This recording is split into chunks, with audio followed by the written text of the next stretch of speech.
Non fanno più notizia le sconfitte dell'Acragas. Il nuovo KO di sabato con la Fidelis Andria, con un risultato che mortifica i colori biancoazzurri, dice che a questo punto sembra davvero difficile la risalita, considerando che dovrebbe arrivare anche la mazzata della penalizzazione.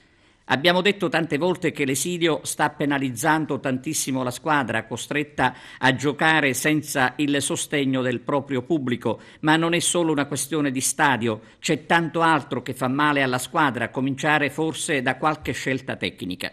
Il 5-1 rimane un risultato pesante, ma giusto per una delle prestazioni tra le più brutte. Analizzare questa partita e queste partite nell'ultimo periodo mi è difficile. L'unica cosa che posso dire è che sono responsabile di quello che stiamo vivendo. Chiedo scusa per i risultati, chiediamo scusa per i risultati che stiamo ottenendo alla città. Bisogna, secondo me, dare una svolta, bisogna essere compatti e crederci, tutti. Segnale forte è che tutte queste chiacchiere che ci sono state fino adesso, io parlo sia societaria di mettere un punto e noi di comportarci da professionisti ed essere un po' più determinanti e non andare dietro a cercare alibi.